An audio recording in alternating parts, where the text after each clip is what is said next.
Hey guys, it's Gemini. Let's talk about this week in February for you. I have got my Jaspers for my awareness, and as usual, my favorite pine cone so that my pineal gland is open for your reading. So let's go. Okay, Aries, so let's talk about this week for you, okay? So this is going to be the beginning, the middle, the end, your outcome, and or advice.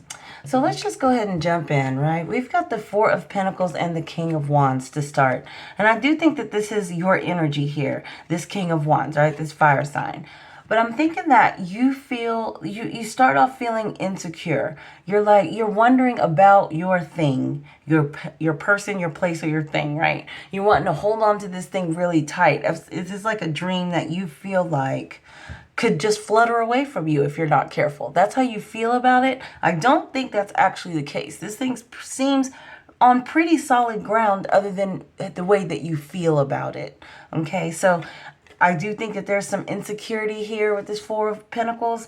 Like, I'm just not sure if this is going to be here. I'm not sure if this is going to be mine. I'm not sure if this is going to stay. You got some sort of feeling like that about your thing. So next, you've got the Seven of Swords and this Devil card. So the Devil card, now this could be Capricorn's card. If there's a Capricorn in your reading, keep that in mind. But if not, then he's a long-standing problem. That's what I like to call this Devil. Like, he's just, he's an issue most of the time, right? And sometimes he's an issue that's been there for a while. And also with this Seven of Swords, it's like, I feel like something from the past that's happened before is going to like come back and happen again. Something that's messed up my pinnacle thing before is going to come in and ruin things. Something underhanded, something sneaky, something not in my favor, right? That's what you're concerned about here. So next, you got this Queen of Swords and the Star card. So I think that your dreams are pretty well in your hand. I don't think that this is being threatened the way that you think that it is. And this Queen of Swords, I do think that you're on standby, though. You're ready to defend it at all costs if you have to. You're ready to swipe somebody's head off with that sword if they come too close to your star. This may be a sign of you being defensive or maybe even offensive. You know, maybe this is don't you touch that, and they're like, well, I wasn't even gonna touch it. It's something like that maybe happening here, because you are like maybe overprotective of your star here. You know, obviously put this in your situation, but that's the way I'm feeling about it. Like this star doesn't need as much protection as you think that it does, right? Next, the Temperance card and the Seven of Wands. So again, I kind of feel like there's nothing actually threatening your star. I think it may be in your head. So we got this Temperance card, which is about remaining calm, keeping, you know, your peace of mind together in a tough time, or even just your peace of mind in general. And you do have it here. Now, this is also Sagittarius card, so keep that in mind. Oh, and there's an Aquarius card. So yeah, that's what I'm kind of feeling like. Everything is working. Everything is going the way that it should be. I kind of even feel like you may even see it in your physical world working as it should be or going as it should be, but you're just concerned about it. You're like, yeah, it looks okay now. It looks okay. But something's ready to like pop out and scare me here. That's how I think you feel about this thing. And Seven of Wands with it. So you're defending, you're defending this thing. You're ready to jump out of the corner and beat somebody up if they're messing with your star. It's kind of like that kind of feeling. Like you're ready to fight for it, but I don't think you have to fight.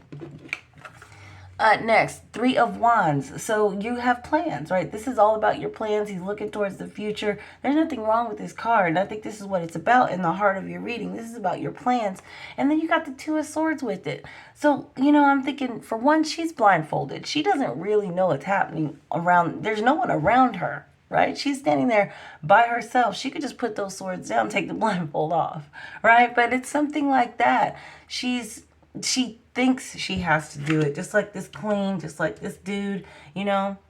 It's gonna be okay. It's gonna be okay. So next, you got the Three of Swords and the Knight of Cups. So the Three of Swords is anguish. So this is another feeling that you have, right? But while you're having this bad feeling, look at the Knight of Cups. He's bringing you your cup. He's everything seems to be okay. You know, your plans are okay here. You got this peace of mind here. You know, I think you're good. So maybe we're going to focus more on the newness that's coming in for you instead of all these things that you're worried about, right?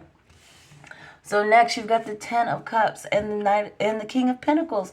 So again, you're winning here. You're winning here. And there's whatever this is like a power move. This is some gesture. This is something that happens to where you're like, oh, yay, you know, I really am. Maybe I really am winning, but it doesn't mean this is the end of your doubt. But this is something that lifts your spirits here and makes you feel like, you know, that things are going well, but you've had positive developments throughout this thing, right? You've got a positive development here, a positive development here, a positive development here. You're planning here in the heart of this.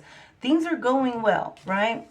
Next, you have the 5 of Pentacles. So these are hard times. Something is very, very difficult for you to do. It's difficult for you to believe. It's difficult for you to see. It's difficult for you to trust. Something like that. And this is all of the 9 of Wands that you have with it is also about trust. It's also about belief. And it's also about your feelings. And you know, it's this actually, I'll say with the 5 of Pentacles, this could be something actually physically hard that you have to do. But I don't think that this stops anything in your reading. I just think it's probably like a little dip you have to get through. So maybe this is another bout with doubting yourself. Maybe this is you questioning your path again. After something good happens, then something maybe bad happens, and then, or something difficult, we'll say, comes around and you're like, I knew it. See, I told you it wasn't going to work. But this is not the end of the story, okay? Next, you've got this 4 of Cups. So the 4 of Cups is you refusing. So keep this in mind, right? 9 of Cups, he trots up to you and he tries to hand you this cup. And you're like, no, I don't want that cup. Because I already know it's going to go bad. I already know this is not going to work. I already know I don't want the cup. Something like that is going on here, right? But look, you got the 6 of Wands with it. So this is really just how you feel. And this could be even, you know, I'll say if this is some sort of a healing thing that you're doing here, you know, you're trying to heal yourself from something that happened in the past. Maybe you're resisting that. Maybe someone is reaching out to help you with something here and you're resisting that. But something good is happening here that you don't believe in is basically what I'm trying to get at. So next, your outcome and or advice. You've got the Chariot card. So this is your move forward with trust. You can trust this thing. You can relax. You can let some of it go. You don't have to have such a tight grip on this thing. And then you got the 10 of Wands, right? This is a heavy burden. I don't think it's easy for you to relax here at all. And there may actually be a whole bunch of stuff that needs to be done while you relax through this, while you calm the hell down. There may be a whole lot going on. There may be a whole lot that has to be done. But I do think you should be moving forward on it, and I think you should get going because that's a lot of wands, right? But look at this. You end up with the Pentacle, Page of Pentacles. I think you win this thing. I think you win this thing quite clearly, Aries, but maybe not at the end of this reading, but you're on your way. There's nothing here that makes me say you're on the right path, right? So let's just go through it and see what other info we get. So you're going to start King of Wands, 4 of Pentacles. You're insecure. You're not sure about this thing. You think something is going to come in and mess it up, probably like it's done before. This seems like a repeating thing. But your star is fine. You're armed, right? If something does happen to your star, you're ready, but I don't think it's going to happen. Next, you're in defense mode while everything is going well. Everything appears to be going well, but you are ready to defend if you have to. I don't think this is a real choice. I think this is a choice to trust, but your plans are fine. I don't think that you have to leave anything here. It looks like you're winning. 3 of Swords. This is anguish because you don't want to take his cup. You don't feel like it's real. Something like that. 10 of Cups. So this is some sort of a development here that should make you feel great. That should kind of, I guess, lift your spirits more, but you don't trust it though. You're like, that's not what that means. That's not what that is. I don't, nope, something like that. And you're refusing this cup from the Knight of Cups, right? Even though you really are winning. And this is hard, right? But you should move forward with trust, right? And then you actually do win. So that's what I see for you, Aries. Bye.